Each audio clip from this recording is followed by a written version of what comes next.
qual whey protein eu devo escolher. Meu Deus, tem tanta proteína, tanto pote de proteína dentro de uma loja de suplemento que eu não faço a menor ideia de qual é o whey que eu tenho que tomar.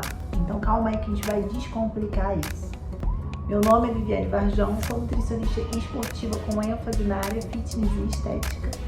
E a gente vai falar um pouquinho sobre as várias opções de proteínas em pó que você poderia utilizar e a diferença entre os tipos de whey protein.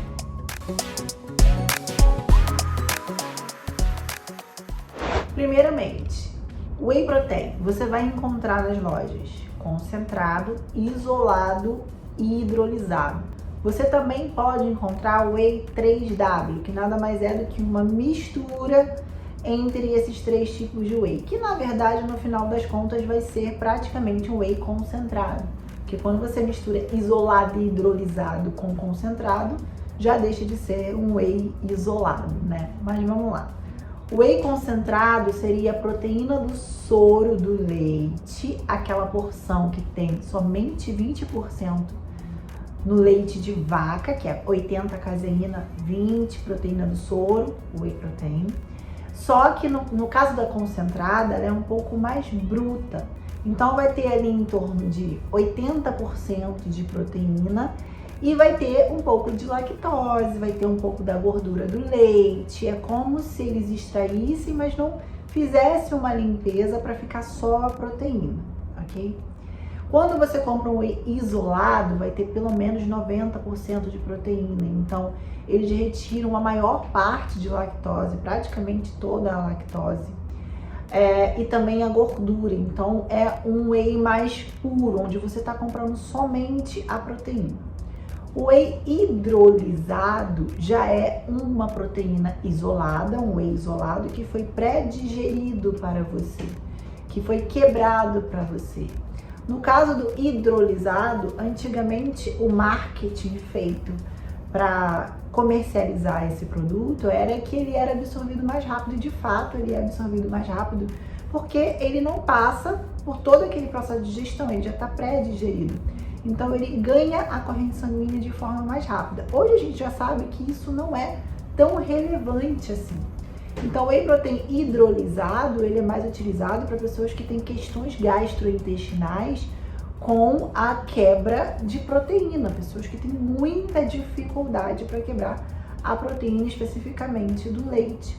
Só que acaba sendo um produto extremamente caro. Então nesse caso a gente tem outras opções de proteínas que podem ser utilizadas. Quando uma pessoa vai escolher o whey protein concentrado, primeiro que a quantidade de lactose e de gordura que tem neles, apesar de existir, é uma fração muito pequena. Então, se você não tem intolerância à lactose, não tem dificuldade de digestão com proteínas, e principalmente proteína do leite, e tiver calculadinha ali a quantidade de carboidratos, que alguns vão ter um teor um pouco mais alto, outros um pouquinho mais baixo, e de gordura, o concentrado é suficiente. Geralmente o sabor do whey protein concentrado é mais agradável, a textura é mais agradável. Então se você não tem nenhuma dessas questões, na maioria das vezes, o concentrado é suficiente. Quando a gente fala do whey isolado, a gente está falando de uma proteína mais nobre.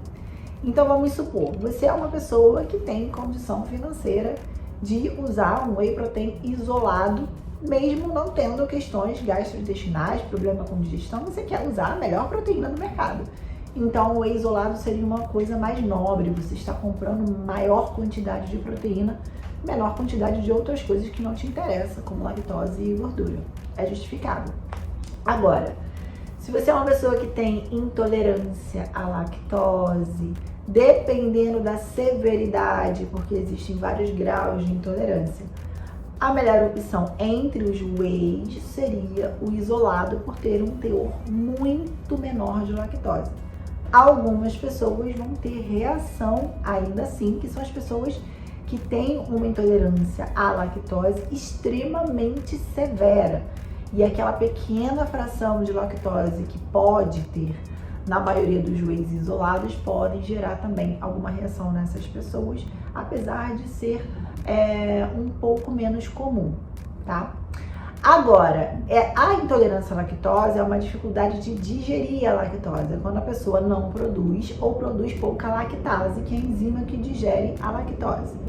Existe uma condição que é diferente da intolerância à lactose, que é a sensibilidade a proteínas do leite. Essas são pessoas que podem desenvolver sintomas de alergia tardia com proteínas do leite, sensibilidade.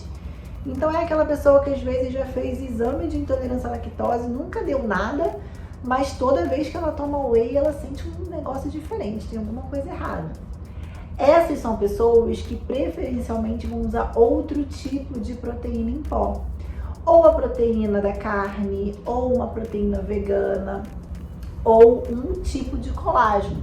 Pensando a nível de tecido muscular, seria o colágeno do tipo Body Balance, que hoje a gente já tem no mercado e é um tipo de colágeno com peso molecular mais propício para chegar no tecido muscular, porque todos os tecidos do nosso corpo têm uma utilização de colágeno. Se for para articulação, você vai usar o tipo de colágeno o C2, se for para pele, vai ser o colágeno do tipo Verisol, que tem o peso molecular mais próprio para chegar no tecido cutâneo, e no caso muscular seria o Body Balance.